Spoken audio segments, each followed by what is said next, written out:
Good morning, it's Wednesday, January 8th already. I don't have my Bluetooth headset on. It seems like the noise suppression in the Bluetooth stopped working so when I do the test, the noise, it doesn't get canceled, so I think I'm going to have to buy a upgrade on my Bluetooth from a 250 to a 350 XT. So that should help with the videos. Anyway, this is an update on the test I done yesterday. I think it was episode 38, 39 or something like this. So what I did, I had the bubbler on here and I tested for how the water gas would burn, and I got extremely good reaction, except you couldn't hear what I'm saying and my head was getting in the way and all that. So I'm going to have to put a mirror in front of the pipe and be able to get a visual of the inside that way. Back in 2004, between 2004 and 2007, I was using water gas in the same setup. Not as, I didn't have the air stone back then, and I had a smaller pump, so I was getting less of a volume. But for those 3 years, I was able to use the water gas in a small 5/8 copper pipe, different lengths of copper pipe, to get a reaction inside the pipe so it would burn hot. And so one of the things that I found out with the gas that I use today, I just used just regular gas, is that the gas would go flat. So once I put a couple ounces of gas in it, I added it to the mix, and I was able to get a really substantial, very hot blue flame, like a blue flame with purple added to it, and that indicates a high percentage of hydrogen in the flame. And so I'm going to have to do a retest, probably pick up some Supreme gas, and I'm going to empty out the water gas generator and measure in the amount of water and fuel, and to see if the gas goes flat or not. I'm thinking that it's going to, because the gas, they changed the chemistry of the gas. So that's going to be the challenge to try to come up with a recipe where I'm going to get a consistent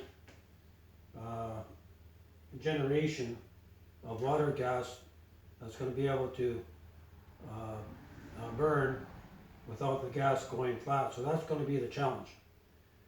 And over the weekend, like the Lord showed me the formula for the perfection of the fuel. So that's the direction that I'll be heading. And so once I get my blue parrot, I might be able, I got a day tomorrow where I'm free, I have some free time to do another test, just to ascertain whether the next water gas test, whether once the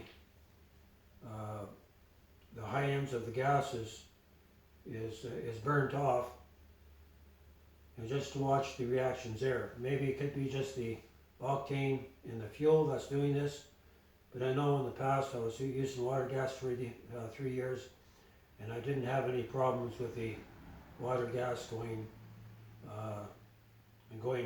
dead or going flat. I guess that'd be a better word for it. And so that's where I'm going to have to start. And one of the things that you can do to bump it up, if the gas is flat, you might be able to add some alcohol to the water. I don't really want to do that.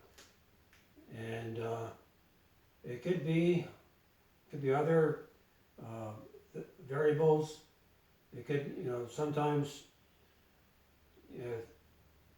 before, where I wasn't using the air stone, I would have my bubbling action was lower. So that could be a variable too. If the air and the gas is bubbling at a certain ratio, a certain amount of air going through it, that you're gonna want to have just the right amount of air going in to bubble the fuel.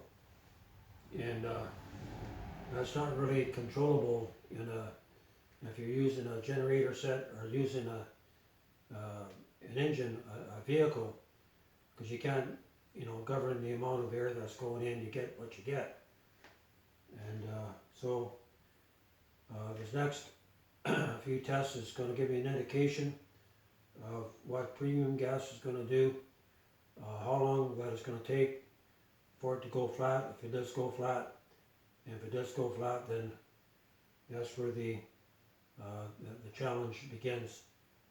And I'm going to leave it here. I got one more update. So this is going to be an update for January the 8th. I got one more update coming up on the carbon foam, and I'm quite excited on it.